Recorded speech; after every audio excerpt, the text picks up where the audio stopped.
A Verdade Proibida sobre a Rainha Elizabeth e o Palácio de Buckingham. Olá, pessoal! No coração de Londres, entre jardins impecáveis e portões dourados, ergue-se o Palácio de Buckingham, símbolo de tradição, poder e história da monarquia britânica.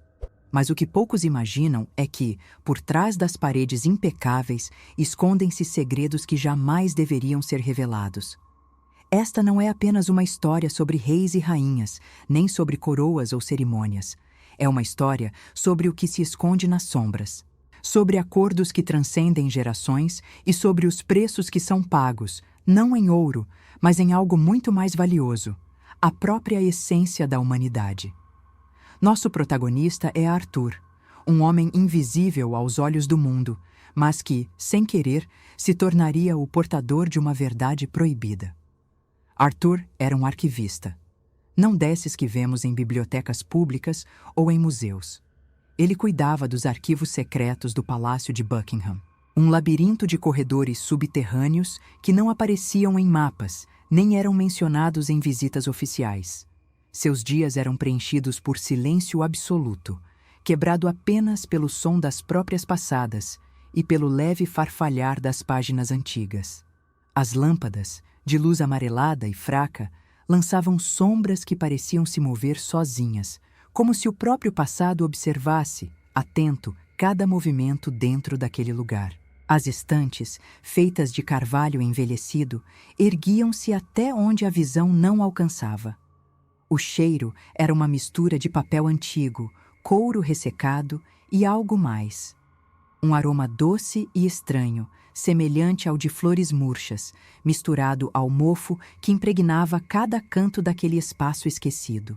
Ali estavam guardados registros de séculos de história, desde documentos triviais, como listas de mantimentos, até cartas pessoais de membros da realeza, algumas nunca abertas, outras seladas com cera há mais de 300 anos. Para Arthur, aquilo não era apenas um trabalho. Era um santuário. Cada documento, cada livro, cada objeto tinha uma alma própria. Ele sabia, de memória, onde encontrar qualquer informação, por mais obscura ou irrelevante que fosse. Seus colegas mal lembravam de sua existência. E, para ser honesto, era exatamente assim que ele preferia. Até que, em uma manhã cinzenta de novembro, tudo começou a mudar. A chuva incessante da semana anterior causou o rompimento de uma antiga tubulação, afetando uma das alas mais remotas dos arquivos. Como sempre, Arthur foi encarregado de avaliar os danos. Pegou sua lanterna, sua prancheta e desceu até o 3º nível da ala oeste. Um local tão pouco visitado que parecia ter sido esquecido até pelo próprio tempo. O cheiro era insuportável. A mistura de umidade, mofo e decadência parecia grudar na pele. Enquanto percorria as prateleiras, anotando livros danificados e caixas molhadas, algo chamou sua atenção. Na parede dos fundos, escondido atrás de uma pesada estante, um bloco de pedra se destacava dos demais. Sua cor era mais escura, como se tivesse absorvido a umidade de forma diferente. Mas o estranho é que aquela parede não fazia parte da planta original do edifício. Movido por um instinto que ele não sabia explicar, Arthur empurrou a estante com dificuldade. O esforço fazia seus músculos tremular, e o som dos pés da madeira raspando contra o chão ecoava pelo corredor vazio. Por trás dela, encontrou o bloco de pedra. Ao tocá-lo, percebeu que não era como os outros. Era frio, liso, quase polido. Experimentou pressioná-lo, sem sucesso. Então, com mais força, forçou uma das extremidades. Um clique seco quebrou o silêncio e uma pequena abertura se revelou na parede. Dentro dela, protegidos por umidade e sombras, estavam 5 livros. Eles não tinham título, nem qualquer identificação visível. Suas capas eram de couro negro, com um brilho estranho, quase oleoso, que parecia absorver a pouca luz do ambiente. Arthur sentiu um arrepio percorrer sua espinha. Aquilo não fazia parte de nenhum inventário, nenhum registro, nenhuma menção. Era como se aqueles livros não devessem existir. Seu primeiro impulso foi avisar seu superior. Era o procedimento. Mas ao tocar o primeiro volume, percebeu algo perturbador. O couro estava quente. Não como algo aquecido pelo ambiente, mas quente como pele humana. Seu coração disparou. Contra todas as regras, tomou uma decisão que mudaria sua vida para sempre. Escondeu o livro sob o casaco e, quando seu turno terminou, deixou o palácio levando consigo aquilo que jamais deveria ser removido dali. Em seu pequeno apartamento, longe dos olhares da monarquia e do mundo, Arthur trancou portas, fechou janelas e acendeu a luminária de sua mesa. Suas mãos tremiam. Respirou fundo. E com a ponta dos dedos, abriu aquele volume proibido. As páginas eram de pergaminho antigo, manchadas, com uma textura áspera. A caligrafia, apertada e irregular, estava escrita em um dialeto arcaico que, graças aos seus anos de estudo, ele conseguia decifrar com algum esforço. O que leu nas primeiras linhas o deixou em choque. Era um diário, ou melhor, uma confissão. O autor não se identificava, assinava apenas como o guardião ou testemunha. Relatava de forma direta que todo o poder da monarquia britânica, e possivelmente de outras dinastias, não vinha do direito divino nem do sangue azul, mas sim de um pacto milenar com entidades que não pertenciam ao nosso mundo. Esses seres, que ele chamava de benfeitores, eram descritos de forma indireta. Nunca os nomeava diretamente. Usava expressões como mestres da sombra, senhores serpente e aqueles que vieram. Segundo ele, essas entidades surgiram nos momentos mais críticos da história, oferecendo aos reis uma proposta simples e aterradora: poder absoluto, proteção contra inimigos, longevidade e prosperidade, em troca de algo específico. O guardião descrevia que, durante uma crise devastadora na Idade Média, um jovem rei, cercado por traições e ameaçado por pragas e guerras, desceu sozinho até as catacumbas ocultas, sob onde hoje se ergue o Palácio de Buckingham. Ali realizou um ritual antigo que supostamente invocaria os benfeitores. E eles responderam. A partir daquele encontro, selou-se um pacto que moldaria não apenas a história da monarquia, mas do próprio mundo ocidental. O preço, no entanto, não era pago em dinheiro, nem em simples oferendas.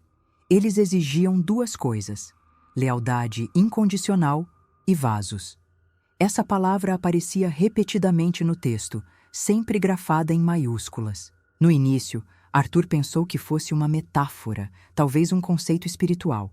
Mas, à medida que avançava na leitura, percebeu com horror que não era uma figura de linguagem. Era algo literal. Vasos, corpos, hospedeiros, as entidades não podiam permanecer em nosso mundo de forma permanente.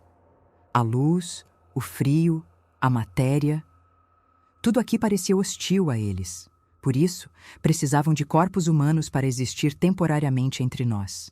E o pacto exigia que, a cada geração, a monarquia entregasse um de seus próprios filhos para servir de receptáculo.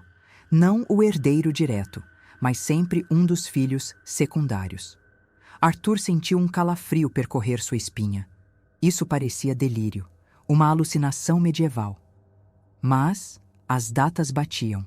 O guardião citava eventos históricos reais, mortes súbitas de inimigos do rei, tempestades improváveis que afundaram frotas inimigas, curas milagrosas de herdeiros doentes. Tudo documentado oficialmente na história. Mas aqui, a explicação era outra. Tudo era pagamento. Tudo era fruto do pacto. Arthur fechou o livro com mãos trêmulas, olhando fixamente para a capa de couro negro, como se ela pudesse, de alguma forma, devolver-lhe as respostas que tanto precisava. Mas, no fundo, ele já sabia. Aquilo não era uma lenda. Não era metáfora. Era uma verdade cuidadosamente escondida por séculos.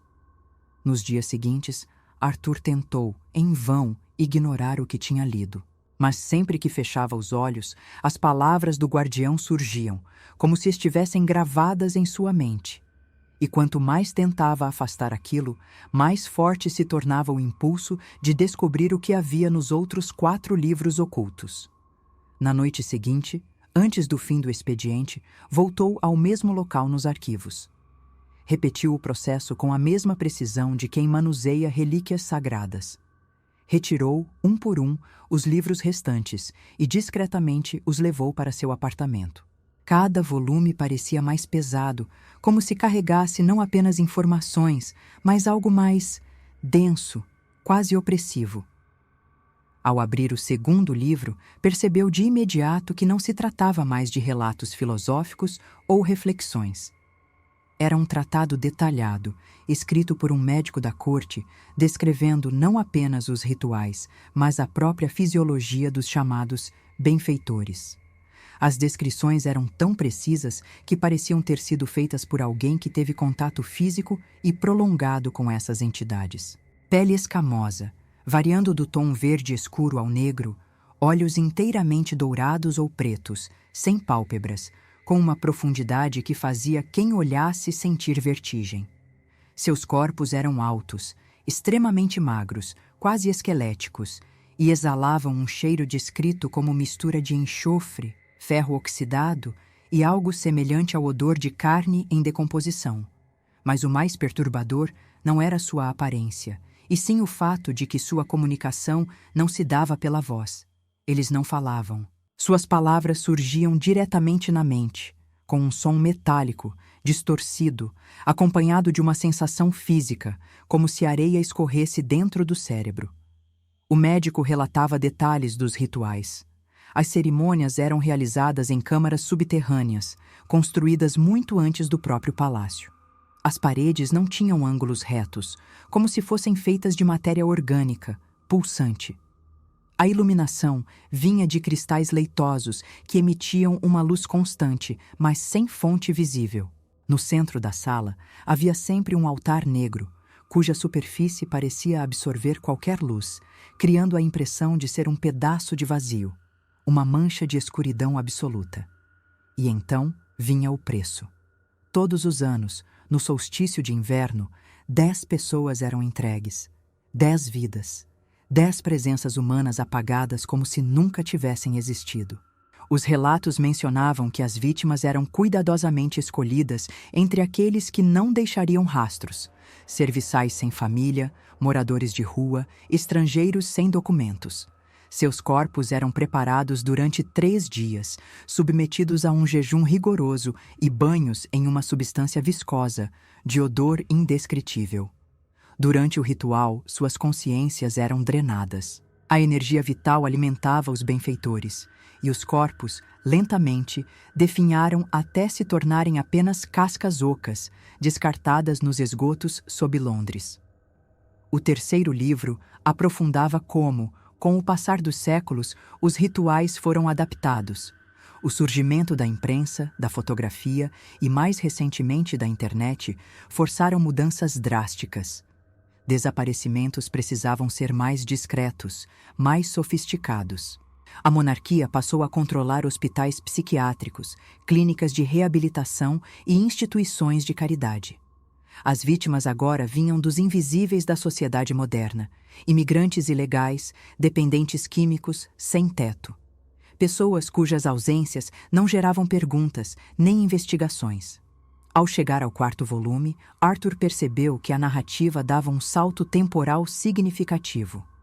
O livro estava datilografado, sinal claro de que pertencia ao século XX. Seu autor era Eliot, o arquivista que antecedera Arthur, e que oficialmente havia morrido de ataque cardíaco 3 anos antes. Ao ler as primeiras páginas, um arrepio percorreu sua espinha. Eliot descrevia, com tom frio e burocrático, como havia descoberto não apenas a existência do pacto, mas também como ele se expandiu muito além dos limites da coroa britânica. Segundo o relato, os benfeitores, através de séculos de infiltração, haviam se inserido em outras famílias reais, em conselhos de bancos internacionais, conglomerados industriais e governos. Não queriam invadir o mundo. Não precisavam. Bastava se tornarem parte dele silenciosamente, através de acordos, casamentos arranjados e alianças corporativas. Era uma colonização biológica e cultural, invisível. A última parte do livro de Eliot trazia um alerta aterrador. Ele descobrira que, pela primeira vez em séculos, um ritual de unificação estava prestes a acontecer.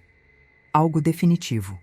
Uma cerimônia que não se limitava mais à troca de corpos individuais, mas à criação de uma linhagem completamente híbrida, onde a humanidade e os benfeitores se fundiriam de forma irreversível. E sua última anotação, escrita às pressas, dizia: Eles sabem que eu sei. O ritual será na noite do solstício, na capela inferior, sob a ala norte. Eu deveria ter queimado esses livros. Que Deus me perdoe. Arthur gelou. Olhou o calendário pendurado na parede. 20 de dezembro. O solstício seria na noite seguinte. Seu cérebro trabalhava em frenesi. Fugir? Impossível. Quem acreditaria nele? Polícia? Mídia? As próprias instituições estavam, de alguma forma, comprometidas. Qualquer tentativa de denúncia seria abafada. Sabia que, a partir do momento em que havia descoberto aquilo, não havia mais como se esconder. Mas também sabia que não poderia simplesmente ignorar. Passou horas vasculhando mapas antigos, registros de túneis e corredores de serviço do palácio. Com seu conhecimento quase fotográfico da planta subterrânea, elaborou um plano desesperado. Entrar na ala interditada durante a madrugada e encontrar a capela inferior. Se conseguisse capturar uma única imagem, uma única gravação, talvez pudesse provar ao mundo que aquilo era real. Era sua única chance. Na noite de 21 de dezembro, Arthur vestiu roupas escuras, prendeu uma lanterna no peito e escondeu uma pequena câmera no bolso interno do casaco. Entrou no palácio como fazia todos os dias, cumprimentando os poucos funcionários da segurança noturna, mantendo sua expressão calma. À medida que a madrugada se aproximava, deslocou-se discretamente pelos corredores que apenas ele conhecia.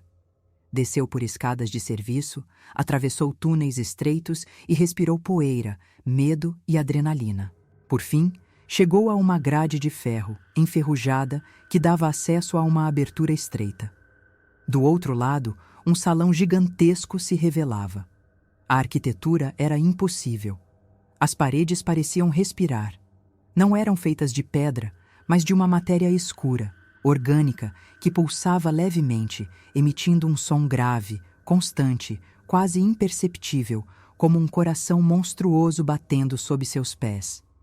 No centro do salão, um altar negro, perfeitamente circular, parecia flutuar alguns centímetros acima do chão. Ao redor, 10 figuras ajoelhadas, imóveis, como em transe. Atrás delas, 4 seres imensos, de pele escura e escamosa, olhos inteiramente negros, sem qualquer traço de humanidade. Eles não se moviam, mas a simples presença fazia o ar vibrar, como se a gravidade ali fosse diferente. Então, uma das figuras encapuzadas se adiantou, retirou o capuz. Arthur segurou o grito. Reconheceu de imediato. Era um membro conhecido da família real britânica. Sem emoção, a pessoa entoou palavras em uma língua desconhecida, gutural, impossível de reproduzir. Um dos benfeitores estendeu uma mão esguia.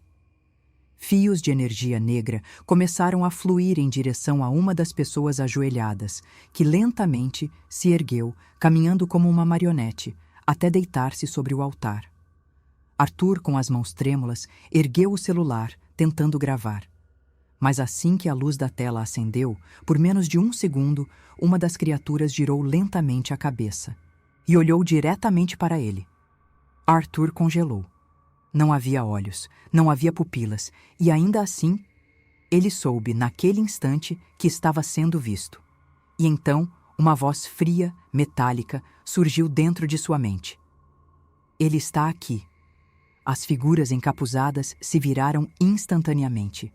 Arthur deixou o celular cair, quebrou-se no chão, disparando um clarão breve. Girou nos calcanhares e correu como nunca antes. Atrás de si, o som de passos... Não eram passos. Eram deslizes, arranhões, estalos, como algo grande, pesado, se arrastando. Não sabia como escapou. Não lembrava dos corredores, nem das portas. Apenas do ar frio cortando sua pele quando, enfim, saiu para a rua, respirando com dificuldade, com os pulmões queimando, o coração disparado e a certeza absoluta de que, a partir daquele momento, sua vida nunca mais seria a mesma.